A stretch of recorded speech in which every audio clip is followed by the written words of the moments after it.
Buenas tardes, Jorge. Buenas tardes, Horacio. Buenas tardes. Bueno, saludamos a todos los que nos ven, nos acompañan en este quinto programa que va a estar saliendo en mayo seguramente. Queríamos charlar un poquito de lo que venimos trabajando sobre la política. Vamos cada vez virando más, me parece, ¿no? Este programa y animándonos a hablar de política, que es lo que más nos interesa también.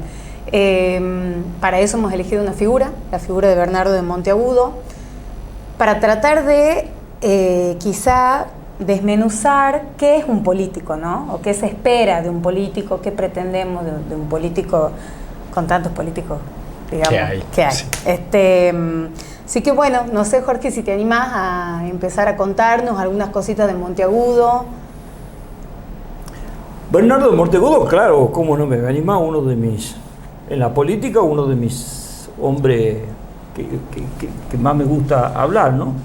¿Qué decirte?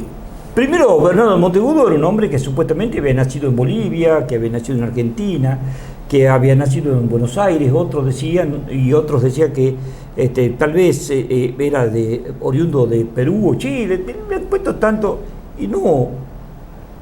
Bernardo de Monteagudo es de Tucumán y nació acá muy cerquita, en la calle 9 de Julio, y de ahí fue el hombre, y tuvo 10 hermanos y perdió a todos ellos, quedó solo, y tenía un gran amor, era su madre, y también la perdió cuando era muy chica, Catalina Cáceres, y él nace en el año 1785, y de muy niño él era muy pobre, pero tenía un color de su tez que no española, no era un color de una tez de un mestizo, pero tampoco era un color de piel de indio o de originario. Tenía otro color de piel. Podemos decir que su vivencia y sus cuestiones políticas y todo su saber, podemos decir que sintetizó en lo africano, lo español y lo americano. Y toda esa mezcla, no tan solo en su piel, en su color, también en su cabeza. Porque fácilmente podemos pensar que este hombre ha sido muy discriminado, también en su pobreza. Y era discriminado a donde él necesitaba y él quería salir de ahí, y en esa pobreza sabía que había algo que lo iba a conducir a ser alguien más, los libros.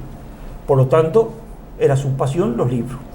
Aprendió a leer, estuvo en Jujuy un buen tiempo, y después de Jujuy tuvo un financista, un cura, que lo llevó a estudiar en Chuquisaca, y se recibió de abogado. Y también era discriminado por eso, porque también muchas burlas le han hecho, porque pareciera que por algo el cura le pagaba. Entonces, pero claro, Bernardo de Monteagudo en ningún momento se quedó y decidió seguir con su vida, con todas las desgracias que tuvo y con todas las discriminaciones que tuvo. Y Bernardo de Monteagudo es el hombre político, pero sin llegar a dudar. Y es interesantísimo que este hombre de decisiones políticas haya sido solicitado, pedido, exigido para estar a la par de Manuel Belgrano, a la par de un Bernabé Arao en su momento, a la par de un Serrano, a la par de un O'Higgins, a la par de un general José de San Martín y a la par de un Bolívar. Y no era un hombre de medianamente tomar las decisiones, tomaba las decisiones. Tomaba las políticas y tomaba la decisión. Sabía dónde iba, qué quería y cómo iba a hacer las cosas. Para mí, el hombre político que deberíamos ver todos ahí. El ejemplo, ¿no? El ejemplo de un político tucumano que no le temblaba la mano cuando tenía que tomar decisiones drásticas, pero para el bien de la política. Por un bien común, exactamente. Y que un poco nos inspira, ¿no?, hablar de él porque, bueno, vemos mucho en los medios este discurso que trata de oponer, ¿no?, que habla de la casta política y que trata de oponer la casta política y la sociedad. Y la sociedad es una víctima de la casta política. Es ese discurso que está dominante hoy en los medios y de los cuales que confunde a muchos de los ciudadanos, hay que decirlo. Bueno, es interesante, me parece, contrastarlo con lo que es un Bernardo de Monteagudo, que era un político que dedicó toda su vida al servicio público que era construir una patria, y una patria que no era una Argentina, era una América sudamericana. Y bueno, y respecto a eso leíamos hace unos días una carta que él escribe, ¿no?, después de la batalla de Tucumán, donde es muy linda esta carta, porque él dice, comienza hablando, digamos, de todo lo que hubiese pasado si no se hubiese ganado esa batalla.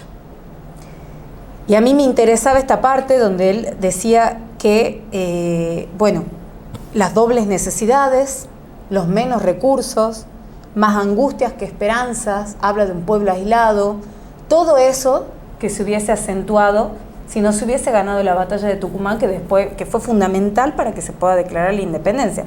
Entonces, al final de esta carta, él dice cuál es nuestro deber como ciudadanos para con todos esos mártires de la batalla de Tucumán que dieron la vida, ¿no?, en la batalla. Y dice, bueno, nuestro deber es declarar la independencia, pero no solo declararla, sostener la independencia, sostener las libertades. Y habla de los deberes.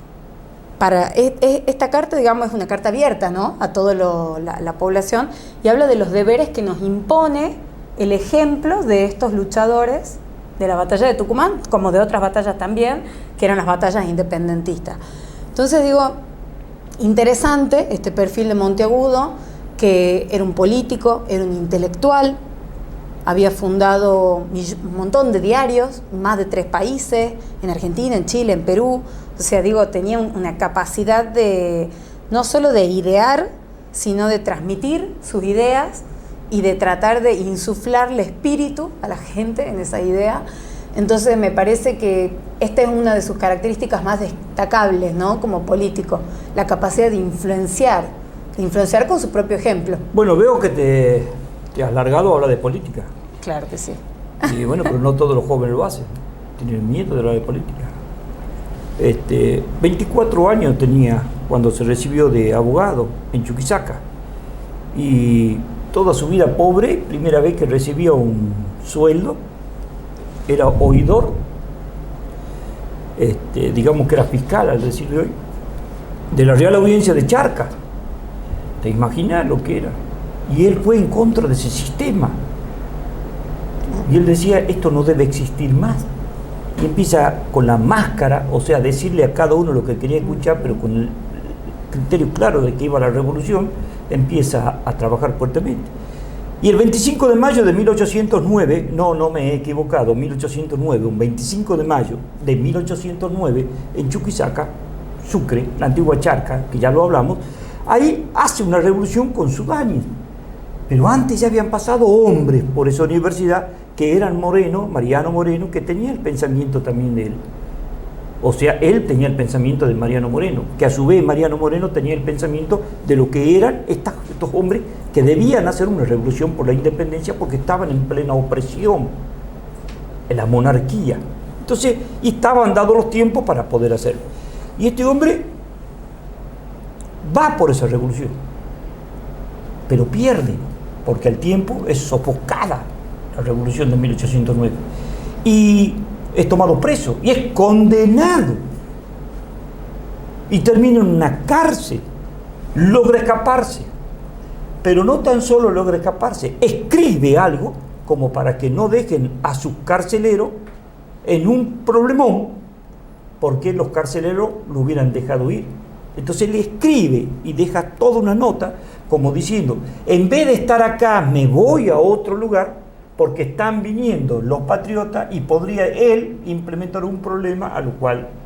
Entonces toma esa decisión. ¿Y por qué toma esa decisión? Porque él no quería causarle problema a esas 2 personas que eran pobres. Ya empieza a tomar definiciones por el tema del americano, del pobre, de las personas. Es muy claro, empieza a tener un perfil político este hombre. Un político popular, para decirlo así. Tenía claro contra quién iba, ¿no? Claro, pero no iba contra las personas, no iba contra el carcelero, iba no. contra un sistema. Iba contra el sistema que a él lo había sufrido. Pero bueno, le fue mal. Logró escaparse. Y termina luego acompañando a amigos como Castelli, que también se habían recibido en esa misma universidad. Y claro, ya venía Castelli perdiendo la batalla de Huaki. Y ya venían y bajaban. Y se iban a Tucumán. Él termina estando luego con otros hombres en el 25 de mayo del año 1810 y terminan también poniendo esas ideas. Y él cuando escribe esa carta que vos dices, es en octubre del año 1812, pero escribe con toda la fuerza y todo el brío de lo que vio en la provincia de Tucumán, en la batalla de Tucumán. Y escribe sobre política, qué hubiera pasado. Y vos qué haces el personaje, a veces Horacio de Berneverá o de... Sí. Y que vos siempre gritás, ¡viva la patria! Él habla de muera la patria. ¿Por qué habla de muera la patria? Si hubiéramos perdido, todos los hombres que han peleado ahí y que han puesto su vida para tener una patria, esto hubiera quedado en la nada, porque ya se venía peleando y perdiendo. La batalla de Paraguay, la batalla en Huaki, se había perdido el primer grito libertario el 25 de mayo, el del 9 en Sucre, lo que había pasado en La Paz, ya las cochabambinas, ya había pasado la muerte de las cochabambinas en Cochabamba, a donde hoy festejan el Día de la Madre ese día, en razón de las muertes que habían dado. El panorama era oscuro. Entonces era todo un problema. La única batalla que podía tener y empezar nuevamente a insuflar esto del éxito era Tucumán. Y se dio la batalla de Tucumán. Entonces él escribió esto y él decía, y si esto hubiera pasado, hubiera sido muera la patria. Porque todo el mundo iba a pasarse para el otro lado, porque ya no había olor a libertad ni olor a revolución. Y él escribe en esas cartas que hay que hacer absolutamente de lo que se pueda para pensar, perdurar. Y yo cada vez que paso por la zona de Ciudadela, que es donde estuvo y Campo estuvo allí, los campos de las carreras, donde tuvo la batalla, él habla de que había que dejar estos espacios como lugares, y nadie sabe, nadie entiende. No te hablo del porteño, del cordobés, del sanjuanino que no sepa la batalla de Tucumán, menos del boliviano, del ecuatoriano, del peruano o del que sea. Te hablo del tucumano. Es un espacio de memoria que deberíamos dejar para reconstruir esa historia. No existe. No están. Pero no existe. ¿Por qué? Porque era el hombre político. Y porque lo político no es bueno. Hasta el día de hoy. La política no nos sirve. Es lo que escuchamos permanentemente. Porque la política es para todos. La política no sirve, la política roba, la casta política. No hubiera... O sea, una estigmatización sobre lo que es el quehacer político, que es un quehacer que tenemos inherente en cuanto vivimos en sociedad. Lo hubieran vuelto a matar a Monteagudo acá, o no estaría en los medios televisivos, porque estaría mandando mensajes poco productivos para otros. O lo hubieran matado mediáticamente. O lo mataban mediáticamente. En ese momento mataban con bala o con punzones. Bueno, hoy se mata en los medios. En los medios. Entonces, este es el hombre que creo que todo joven, ya que te interesa la política, debe seguir. Uno de ellos es Bernardo de Monteagudo. Esa carta que escribe, la escribe de tal forma que a los tucumanos nos debería enorgullecer. Todos deberíamos tener en nuestra mesa de luz la carta de octubre del año 1812 que habla de nosotros la batalla de Tucumán. Mira, y vos como decís, Tucumán. Monteagudo nosotros los jóvenes lo deberían estudiar, y Monteagudo tiene monumentos en diferentes países, en diferentes lugares, y acá no los reconocemos. Es loco y tanto. peligroso tenerlo al nuestro, pero ya en el próximo tema lo estamos hablando. ¿Te parece? Dale.